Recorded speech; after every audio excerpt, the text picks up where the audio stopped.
आज आम गीत संहिता 39 पर्व ठारू आरंभ करी 50 पर्व पर्यंत अध्ययन करने को जिबा। तेबे 49 गीतटीर मुख्य प्रसंग होउछि जो माने धनरे गर्व करती सेमानकर अंतिम परिणति। यह दुष्ट और धार्मिक सहित विचार करने नहीं ईश्वर पथरे पार्थक्यता दर्शाए। यह गीत केवल धनर असारता को प्रकाश करे नहीं, मात्र जो माने धन नहीं गर्व करती सेमानकर अंतिम परिणति को प्रकाश करे। वर्तमान समय रे यही विषय प्रति विशेष आम माने दृष्टि देवा आवश्यक, कारण अनेक समय आम मनरे प्रश्न आसे ईश्वर कहीं जन को अधिक धनी होगा निमंते सुजोग दियंती और जन को दारिद्रतार सीमारेखा मध्य रखि था। ईश्वर कहीं धनी मान को अन्य मान परी समस्या पकाती ना, मात्र से अधिक धनी होगा निमंते छाड़ी दियंती। किंतु अपर पक्षरे जे सत और न्याय चले बा सत और न्यायर अनुगामी हुए ता प्रति समस्या तथा दुख घटाई थांती। आसंतु वर्तमान लक्ष्य करिबा एही गीत 49 पर्वटी सही विषय नहीं कौन कहे। देखंतु 49 पर्वर 6 और 7 पदरे एहीपरि लेखा अछि, जो माने आपणा मानक संपत्ति रे निर्भर रखंती और आपणा मानक धनर बाहुल्य दर्प करंती सेमानक मध्यरु केही आपणा भाई नित्यजीवी हेबा पाई क्षय न देखिबा पाई कोनोसी मते ताहाकु मुक्त करि न पारे। जणे जिते बड़ धनी होइथाउ ना काहेकि से परित्राण किणी पारिब नाही। क्योबा मु मध्य जणे साधारण मनुष्य हिसाब से सही परित्राणर मूल्य देई ताहा किणी पारिबि नाही। तेणु धनी कौन बा दरिद्र कौन प्रत्येक समान। यदि धनी तार परित्राण प्राप्ति निमंते किछि देबा पाई बा करिबा पाई बा किणिबा पाई चेष्टा करुथाए ताहाले से परित्राणरु वंचित हेबो, कारण कौनसी मनुष्य निजर धनर बଳରେ परित्राण प्राप्त होई पारिबो नाही। केही जणे परि कहंती आपण टंका देई सबकिछि किणी पारिबे, मात्र परित्राण किणी पारिबे नाही। एहीपरि मध्ये जणे कहंती आपण टंका देई हाथी दांतर पलंक किणी पारिबे, मात्र निद किणी पारिबे नाही। वास्तव में आपण अर्थ देई सबकिछि किणी पारिबे, मात्र परित्राण किणी पारिबे नाही। यह केवल ख्रीष्टଙ୍କ ठारे विश्वास करने द्वारा मनुष्य प्राप्त होता है। से रोमियो 4 पर्वर 5 पदरे लेखा अछि, किंतु जे कर्म उपर निर्भर करे नाही मात्र अधार्मिक को धार्मिक बोली जे गणना करती ताहां ठारे विश्वास करे ताहा पक्षरे तार विश्वास धार्मिकता बोली गणित हुए। यहाँ पर 49 पर्वर 8 पदरे लेखा अछि, कियोबा ताहा पाई परमेश्वर को कौनसी प्रायश्चित देई न पारे, सही परित्राण को किणिबा पाई सेमानक पाखरे प्रचुर अर्थ नाही। कौनसी व्यक्ति पाखरे सेपरि प्रचुर अर्थ नाही। 9 पदरे लेखा अछि, कारण सेमानक प्राणर मुक्ति दुर्मूल्य ओ अनंत काल असाध्य। जो माने धनी सेमाने मध्य साधारण लोक परि मृत्युवरण करिवे। लूक 16 पर्वर 19-26 पदरे प्रभु यीशु एही विषय को दृष्टि आगे रखी धनी और लाजार दृष्टांत छଳରେ शिक्षा देइथिले। धनीर यथेष्ट धन थिला, मात्र लाजार किछि नथिला। किंतु धनी जदिओ मला एवं लाजार जदिओ मला, मात्र मृत्यु पर सेमानकर स्थान भिन्न भिन्न थिला। लाजार परित्राण प्राप्त हो पारिथिला, मात्र धनी परित्राण प्राप्त हो पारि नथिला। प्रिय बंधु, धनी और दरिद्र मध्य कौनसी भिन्नता नहीं जदि आम आत्मिक क्षेत्र में देखा। मात्र जागतिक दृष्टिकोण धनी हुए तो धनी ही पारे, लोक ताकू सम्मान दे पारंती, मात्र से आत्मिक धनरे धनवान होई न पारे। 49 पर्वर 10 पदरे एहीपरि लेखा अछि, जेणु से देखे जे ज्ञानी लोक माने मरंती, मूर्ख और पशुवत लोके एकत्र विनष्ट हुअंती, पुणी आपणा मानक संपत्ति अन्य मानक निमंते छाड़ी जाती। आपण जेते बड़ धनी होइथांतु ना काहेकि आपण को दिने एही जगत छाड़िबाकु हेबो ओ आपणकर समस्त किछि एही जगत रे पड़ी रहिबो। हाँ, आपणक ठारू आपणक धन को जदिओ केही छड़ाई नहीं पारिबे नाही, मात्र आपण को दिने आपणक धन ठारू छड़ाई निया जिवो आ सेतेबेले आपण दरिद्र होई जिवे। किंतु आपण जदि प्रभु को निजर जीवन देइथिबे और प्रभु पई किछि करिथिबे ता आपणक सहित रहिबो और आपण सेही स्वर्गीय विभवर अधिकारी हेबे। 11 पदरे लेखा अछि, सेमानक गृह जे चिरकाल और सेमानक बासस्थान जे पुरुषानुक्रमे रहिबो, एहा सेमानकर आंतरिक विचार। सेमाने आपणा आपणा नामानुसारे आपणा आपणा भूमिर नाम रखंती। अनेक धनी माने ସେମାନଙ୍କ ଗୃହ ଓ ବାସସ୍ଥାନ ସବୁରେ ମାର୍ବଲ ପଥରରେ ସେମାନଙ୍କର ନାମ ସବୁ ଖୋଦନ କରିଥାନ୍ତି। ଏପରିକି ସେମାନଙ୍କର ନାମ ଯେପରି ଚାରିଆଡ଼େ ପ୍ରଚାରିତ ହେବ, ଏଥିପାଇଁ ବିଶେଷ ବିଶେଷ ଦାନ ଦେଇ ସେମାନଙ୍କର ନାମଗୁଡ଼ିକୁ ବିଭିନ୍ନ ସ୍ଥାନରେ ସ୍ଥାପନ କରିଥାନ୍ତି, ଯେମିତି ଲୋକମାନେ ତାହା ଦେଖିବେ। ମାତ୍ର ସେହିସବୁ ଯେ ଚିରସ୍ଥାୟୀ ନୁହେଁ ଓ ଦିନେ ବିନଷ୍ଟ ହୋଇଯିବ, ତାହା ସେମାନେ ଜାଣନ୍ତି ନାହିଁ। 12 ପଦରେ ଲେଖା ଅଛି, ମାତ୍ର ମନୁଷ୍ୟ ଐଶ୍ୱର୍ଯ୍ୟରେ ସ୍ଥିର ରହେ ନାହିଁ, ସେ ବିନାଶ୍ୟ ପଶୁତୁଲ୍ୟ। ଯେଉଁ ମନୁଷ୍ୟମାନେ ଅତି ଉଚ୍ଚ ପଦ ପ୍ରାପ୍ତ, ସେମାନେ ମଧ୍ୟ ଦିନେ ଅନ୍ୟମାନଙ୍କ ପରି ଗର୍ତ୍ତ ମଧ୍ୟକୁ ଗମନ କରିବେ ଓ ଧୂଳିରେ ଲୀନ ହୋଇଯିବେ। ମୃତ୍ୟୁ ସମସ୍ତଙ୍କ ପାଇଁ ଆସିବ, ମାତ୍ର ଜଣେ ଖ୍ରୀଷ୍ଟ ବିଶ୍ୱାସୀ ପକ୍ଷରେ ମୃତ୍ୟୁ ପରାଜୟର ଚିହ୍ନ ନୁହେଁ, ମାତ୍ର ବିଜୟର ଚିହ୍ନ। ମୃତ୍ୟୁ ହେଉଛି ତାହା ନିମନ୍ତେ ଅନନ୍ତକୁ ଯିବାର ଏକ ସୋପାନ। 13 ପଦରେ ଲେଖା ଅଛି, ସେମାନଙ୍କର ଏହି ଗତି ସେମାନଙ୍କ ମୂର୍ଖତା ଅଟେ, ତଥାପି ସେମାନଙ୍କ ଉତ୍ତାରେ ଲୋକମାନେ ସେମାନଙ୍କ କଥା ପସନ୍ଦ କରନ୍ତି। ହଁ, ଧନୀ ଲୋକ ମୃତ୍ୟୁବରଣ କଲେ ଲୋକେ ତାହାର ମୃତ୍ୟୁରେ ତାହା କଥା ସ୍ମରଣ କରନ୍ତି, ମାତ୍ର ସେ ଯଦି ଉଦ୍ଧାରପ୍ରାପ୍ତ ନ ହୋଇ ମୃତ୍ୟୁବରଣ କରିଥାଏ, ତାହେଲେ ତାହାର ଏପରି ମୃତ୍ୟୁ ତାହା ପ୍ରତି ମୂର୍ଖତା ସ୍ୱରୂପ। ବର୍ତ୍ତମାନ ଏଠାରେ ଆମେ କେତେକ କୌତୁହଳଜନକ ବିଷୟ ପ୍ରକାଶିତ ହୋଇଥିବାର ଲକ୍ଷ୍ୟ କରିବାକୁ ପାରିବା। 14 ପଦରେ ଲେଖା ଅଛି, ସେମାନେ ମେଷପଲ ତୁଲ୍ୟ ପାତାଳ ପାଇଁ ନିଯୁକ୍ତ, ମୃତ୍ୟୁ ସେମାନଙ୍କର ପାଳକ ହେବ। ଆଉ ସରଳ ଲୋକେ ପ୍ରଭାତରେ ସେମାନଙ୍କ ଉପରେ କର୍ତ୍ତୃତ୍ୱ କରିବେ। ଆଉ ସେମାନଙ୍କ ଶୋଭା ବିନଷ୍ଟ ହେବା ପାଇଁ ପାତାଳର ହେବ ଓ ତହିଁ ନିମନ୍ତେ ଆଉ ବାସସ୍ଥାନ ନଥିବ। ଏହି ପାତାଳର ଅର୍ଥ ହେଉଛି ସିଓଲ କିମ୍ବା ମୃତମାନଙ୍କର ଜଗତ। ଧନୀ ସେହି ମେଷ ପରି ପାତାଳରେ ଶୟନ କରିବ ଓ ମୃତ୍ୟୁ ସେମାନଙ୍କର ପାଳକ ହେବ। ମାତ୍ର ଦାଉଦ କହନ୍ତି, ସଦାପ୍ରଭୁ ମୋହର ପ୍ରତିପାଳକ ଓ ସେ ଜୀବନ ଅଟନ୍ତି। ପ୍ରଥମ ଜୋହନ 5 ପର୍ବର 12 ପଦରେ ଲେଖା ଅଛି, ଯେ ପୁତ୍ରଙ୍କୁ ପାଇଅଛି ସେ ଜୀବନ ପାଇଅଛି, ଯେ ପୁତ୍ରଙ୍କୁ ପାଇନାହିଁ ସେ ଜୀବନ ମଧ୍ୟ ପାଇନାହିଁ। କିନ୍ତୁ ସେହି ମିଥ୍ୟା ପାଳକ ହେଉଛି ମୃତ୍ୟୁ। ମୃତ୍ୟୁ ସେମାନଙ୍କର ପାଳକ ହେବ। ଏହା ହିଁ ହେଉଛି ଏକ କୌତୁହଳର ବିଷୟ। ଏକ ପାଳକ ତାହାର ମେଷକୁ ପାଳନ କରିବା ଉଚିତ, ମାତ୍ର ଏଠାରେ ଆମେ ଏକ ପାଳକକୁ ଦେଖୁଅଛୁ ଯିଏକି ତାହାର ମେଷକୁ ଭକ୍ଷଣ କରେ। ଲେଖା ଅଛି, ଆଉ ସେମାନଙ୍କ ଶୋଭା ବିନଷ୍ଟ ହେବା ପାଇଁ ପାତାଳର ହେବ ଓ ତହିଁ ନିମନ୍ତେ ଆଉ ବାସସ୍ଥାନ ନଥିବ। ଜଣେ ବ୍ୟକ୍ତି ନିଜର ଶୋଭାକୁ ବର୍ଦ୍ଧନ କରିବା ପାଇଁ ଅନେକ କିଛି ଲୋସନ, ପାଉଡର କିମ୍ବା କ୍ରିମ୍ ପ୍ରଭୃତି ବ୍ୟବହାର କରିପାରେ, କିମ୍ବା ନିଜକୁ ଅତି ସୁନ୍ଦର ସଜାଇପାରେ, ମାତ୍ର ତାହାର ସେହି ସୌନ୍ଦର୍ଯ୍ୟ ପାତାଳ ମଧ୍ୟରେ ବିଲୁପ୍ତ ହୋଇଯାଏ। ବାସ୍ତବରେ ମୃତ୍ୟୁ କୌଣସି ପ୍ରକାରେ ସୁନ୍ଦର ବିଷୟ ନୁହେଁ। କୌଣସି ମନୁଷ୍ୟ ମୃତ୍ୟୁବରଣ କରିବା ପାଇଁ ଇଚ୍ଛା କରନ୍ତି ନାହିଁ, ମାତ୍ର ସେମାନେ ତହିଁରୁ ବର୍ତ୍ତି ଯାଇପାରିବେ ନାହିଁ। କାହିଁ ଧନୀ, କାହିଁ ଜ୍ଞାନୀ, କାହିଁ ଦରିଦ୍ର, କାହିଁ ରାଜା, ସମସ୍ତେ ମୃତ୍ୟୁର ଅଧୀନ। କିନ୍ତୁ ପ୍ରଭୁ ଯୀଶୁଖ୍ରୀଷ୍ଟ ମୃତ୍ୟୁକୁ ଜୟ କରି ତାହାର ନାହୁଡ଼କୁ ଭାଙ୍ଗି ଅଛନ୍ତି ଓ ସେ ତାହାଙ୍କର ବିଶ୍ୱାସୀମାନଙ୍କୁ ମଧ୍ୟ ଜୀବନ ପ୍ରଦାନ କରନ୍ତି। ତାହାଙ୍କର ଆଗମନ ସମୟରେ ତାହାଙ୍କର ବିଶ୍ୱାସୀମାନେ ମୃତ୍ୟୁରୁ ପୁନରୁତ୍ଥିତ ହେବେ। କେତେ ଆନନ୍ଦର କଥା। 15 ପଦରେ ଲେଖା ଅଛି, ମାତ୍ର ପରମେଶ୍ୱର ପାତାଳର ପରାକ୍ରମରୁ ମୋହର ପ୍ରାଣ ମୁକ୍ତ କରିବେ, କାରଣ ସେ ମୋତେ ଗ୍ରହଣ କରିବେ। ଦେଖନ୍ତୁ, ଈଶ୍ୱର ହିଁ କେବଳ ଆପଣଙ୍କର ଆତ୍ମାକୁ ଉଦ୍ଧାର କରିବା ନିମନ୍ତେ ସମର୍ଥ। ଆପଣ ଧନୀ କି ଦରିଦ୍ର ତାହା ଗୁରୁତ୍ୱପୂର୍ଣ୍ଣ ବିଷୟ ନୁହେଁ, ମାତ୍ର ଆପଣ ଉଦ୍ଧାର ପ୍ରାପ୍ତ କି ନା ତାହା ହେଉଛି ଗୁରୁତ୍ୱପୂର୍ଣ୍ଣ ବିଷୟ। ଆପଣ ଯେତେବେଳେ ସେହି ଅନନ୍ତ ମଧ୍ୟରେ ପ୍ରବେଶ କରିବେ, ସେତେବେଳେ ଆପଣ ଧନୀ କି ଦରିଦ୍ର ତାହା ଦେଖାଯିବ ନାହିଁ, ମାତ୍ର ଆପଣ ଖ୍ରୀଷ୍ଟଙ୍କଠାରେ ବିଶ୍ୱାସ କରି ଈଶ୍ୱରଙ୍କର ସନ୍ତାନ ରୂପେ ଗୃହୀତ କି ନାହିଁ ଓ ଉଦ୍ଧାର ପ୍ରାପ୍ତ କି ନାହିଁ ତାହା ଦେଖାଯିବ। 16-17 ପଦରେ ଲେଖା ଅଛି, କେହି ଧନବାନ ହେଲେ ଓ ତାହାର ଗୃହର ଐଶ୍ୱର୍ଯ୍ୟ ବୃଦ୍ଧି ପାଇଲେ ତୁମେ ଭୀତ ହୁଅ ନାହିଁ, କାରଣ ମରଣ କାଳରେ ସେ କିଛି ନେଇଯିବ ନାହିଁ, ତାହାର ଐଶ୍ୱର୍ଯ୍ୟ ତାହାର ପଶ୍ଚାତ୍ ଗମନ କରିବ ନାହିଁ।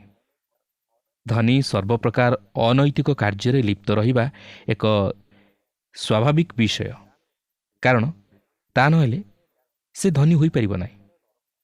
ଯେତେ ପ୍ରକାର ନରହତ୍ୟା, ବ୍ୟଭିଚାର ଓ ଅନୈତିକ କାର୍ଯ୍ୟରେ ବିଶେଷରେ ଧନୀମାନଙ୍କର ହସ୍ତ ଥିବାର ଆପଣ ଲକ୍ଷ୍ୟ କରିବାକୁ ପାରିବେ। ତେବେ ମୁଁ କହୁନାହିଁ ଯେ ସମସ୍ତେ ସେହି ପ୍ରକାର କାର୍ଯ୍ୟ କରୁଛନ୍ତି ବୋଲି। ସେମାନେ ନିଜର ଧନର ବଳରେ ସବୁକିଛି କରିଯାଆନ୍ତି, ମାତ୍ର ସେମାନଙ୍କର ଗତି ପାତାଳକୁ। ମୃତ୍ୟୁ ସେମାନଙ୍କର ପାଳକ ହେବ। ତାହାର ଧନ ଓ ଐଶ୍ୱର୍ଯ୍ୟ ତାହାକୁ ରକ୍ଷା କରିପାରିବ ନାହିଁ। ସିଏ ତାର ଧନ ବଳରେ ଏକ ବଡ଼ ଦୁର୍ଗ ମଧ୍ୟ ନିର୍ମାଣ କରିପାରେ, ମାତ୍ର ସିଏ ତାର ଜୀବନକୁ ରକ୍ଷା କରିପାରିବ ନାହିଁ।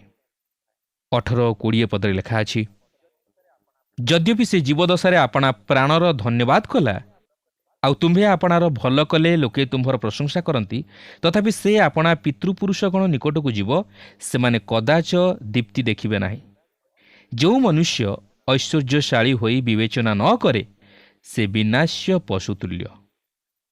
ବାସ୍ତବରେ ଯେଉଁ ମନୁଷ୍ୟ ଐଶ୍ୱର୍ଯ୍ୟଶାଳୀ ହୋଇ ବିବେଚନା ନ କରେ, ସେ ବିନଷ୍ଟ ହେବାକୁ ଥିବା ପଶୁତୁଲ୍ୟ। ସେ ଜୀବନ ଦେଖିବ ନାହିଁ, ମାତ୍ର ଅନନ୍ତ ନରକ ଦେଖିବ। ତାହାର ଜୀବନ ନିମ୍ନଗାମୀ ହେବ। ତାହାର ଅନୈତିକତା ତାହାକୁ ପତିତ କରାଇବ ଓ ସେ ବିନଷ୍ଟ ହେବ। ପ୍ରିୟ ବନ୍ଧୁ, ଦୁଷ୍ଟର ସମୃଦ୍ଧିକୁ ଦେଖି ଆମମାନେ ବିଚଳିତ ହେବା ଉଚିତ ନୁହେଁ। ଆମେ ଜାଣି ରଖିବା ଉଚିତ ଯେ ତାହାର ଗତି ପାତାଳକୁ ଓ ମୃତ୍ୟୁ ତାହାର ପାଳକ ହେବ ଓ ସେ ସେହି ଅନନ୍ତ ଜୀବନରୁ ବଞ୍ଚିତ ହେବ, ଯଦି ସେ ପ୍ରଭୁଙ୍କଠାରେ ବିଶ୍ୱାସ କରି ପ୍ରଭୁଙ୍କୁ ଗ୍ରହଣ କରିନଥାଏ।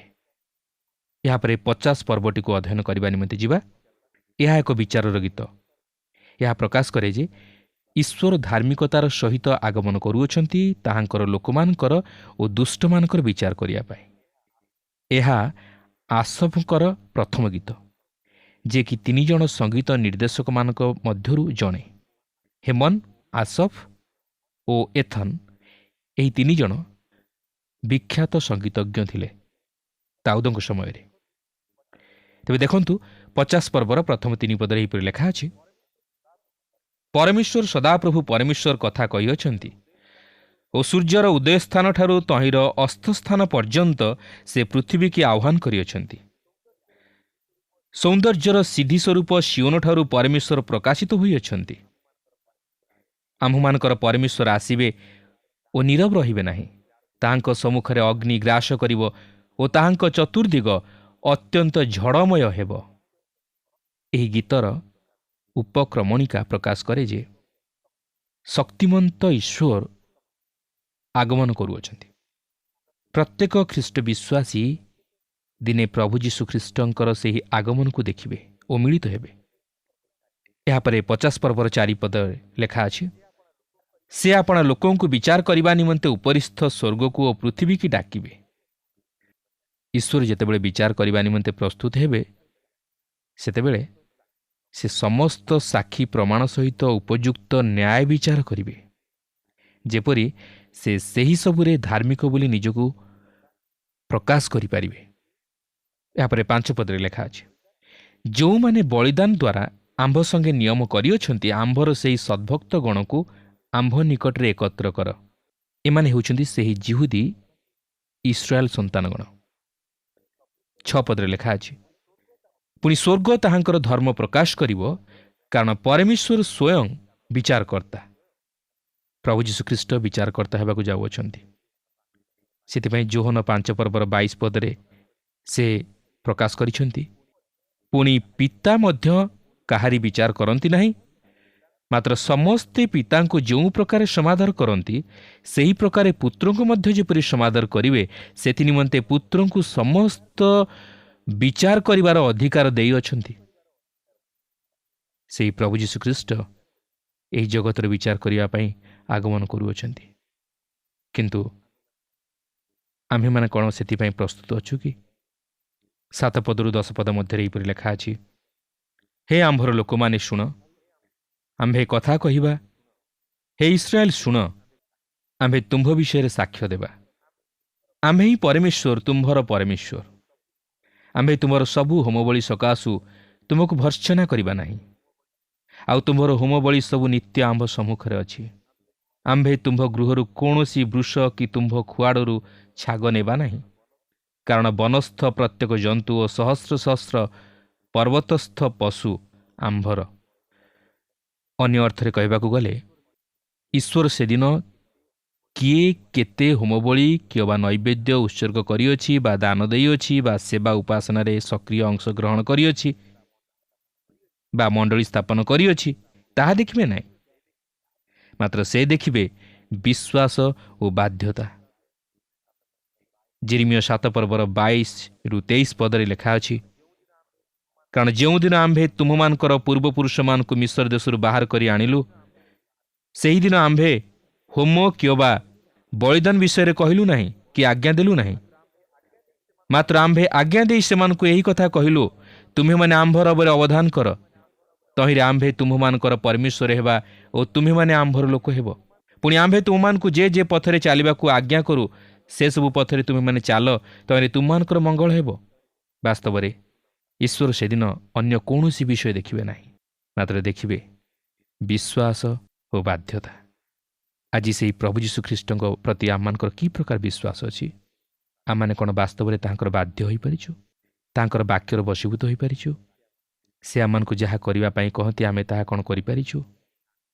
ନା ଆମେ ତାଙ୍କୁ ଅବିଶ୍ୱାସ କରୁଛୁ, ପରିହାସ କରୁଛୁ, ସନ୍ଦେହ କରୁଛୁ? କିନ୍ତୁ ଆପଣ ଯଦି ତାଙ୍କଠାରେ ବିଶ୍ୱାସରେ ସ୍ଥିର ରହିବେ ତାହେଲେ ତାହାଙ୍କର ମହିମା ଦେଖିବେ। 15 ପଦରେ ଲେଖା ଅଛି, ପୁଣି ସଙ୍କଟ ଦିନରେ ଆମ୍ଭକୁ ଡାକ, ଆମ୍ଭେ ତୁମକୁ ଉଦ୍ଧାର କରିବା, ଆଉ ତୁମ୍ଭେ ଆମ୍ଭର ମହିମା ପ୍ରକାଶ କରିବ।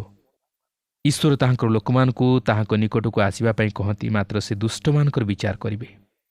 16 ପଦରୁ 22 ପଦ ମଧ୍ୟରେ ଏହିପରି ଲେଖା ଅଛି, ମାତ୍ର ଦୁଷ୍ଟକୁ ପରମେଶ୍ୱର କହନ୍ତି, ଆମ୍ଭର ବିଧି ପ୍ରଚାର କରିବାକୁ ଓ ତୁମ୍ଭେ ଯେ ଆମ୍ଭର ନିୟମ ଆପଣା ମୁଖରେ ନେଇଅଛ, ତୁମ୍ଭର କି ଅଧିକାର?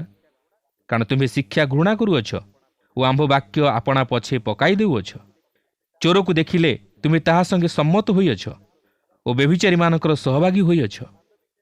ତୁମ୍ଭେ ମନ୍ଦ ବିଷୟରେ ଆପଣା ମୁଖ ବଢ଼ାଉଅଛ ଓ ତୁମ୍ଭର ଜିହ୍ୱା ପ୍ରବଞ୍ଚନା କଳ୍ପନା କରେ।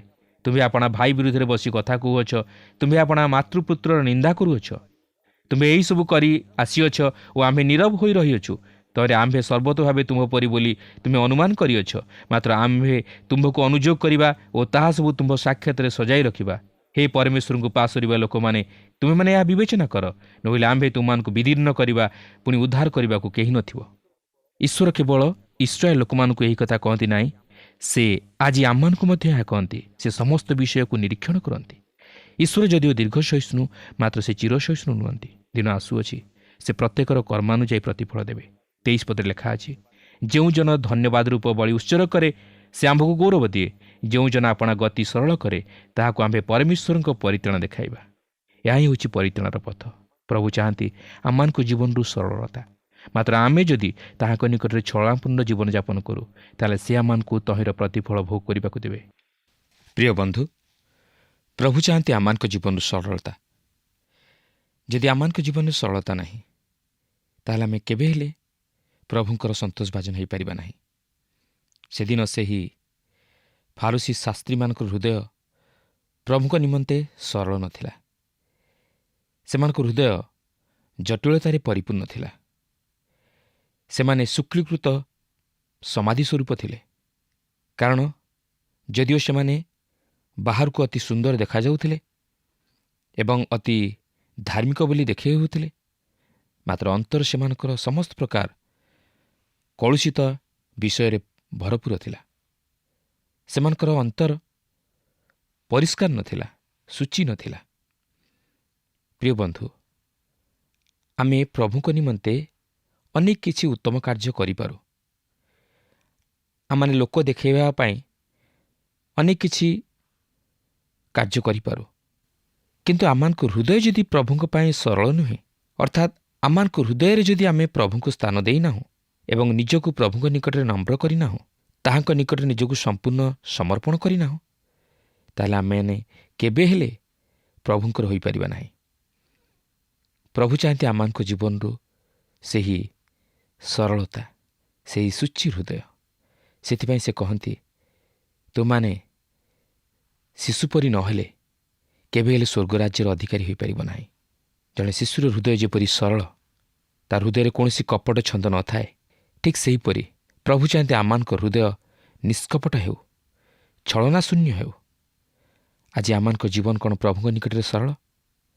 ଅନେକ ସମୟରେ ଆମମାନେ ଲୋକ ଦେଖାଇବା ପାଇଁ ଅନେକ ଧର୍ମକର୍ମ କରୁ, କିନ୍ତୁ ଆମମାନଙ୍କର ଜୀବନ ପ୍ରଭୁଙ୍କ ନିକଟରେ ସୂଚି ନଥାଏ। ଆମମାନଙ୍କ ହୃଦୟ ସମସ୍ତ ପ୍ରକାର କପଟମୟ ବିଷୟରେ ପରିପୂର୍ଣ୍ଣ ଥାଏ। ତେଣୁ ଆମମାନେ ଚେଷ୍ଟା କରୁ ଯେପରି ପ୍ରଭୁଙ୍କ ନିକଟରେ ଆମମାନେ ସରଳ ଦେଖାଯିବା। ତାହେଲେ ପ୍ରଭୁ ନିଶ୍ଚିତ ଭାବରେ ଆମମାନଙ୍କର ଜୀବନ ଦ୍ୱାରା ଗୌରବାନ୍ୱିତ ହୋଇପାରିବେ, ଆଉ ସେ ଆମମାନଙ୍କୁ ଆହୁରି ବହୁଳ ଭାବରେ ତାଙ୍କର ଗୌରବ ପାଇଁ ବ୍ୟବହାର କରିବେ।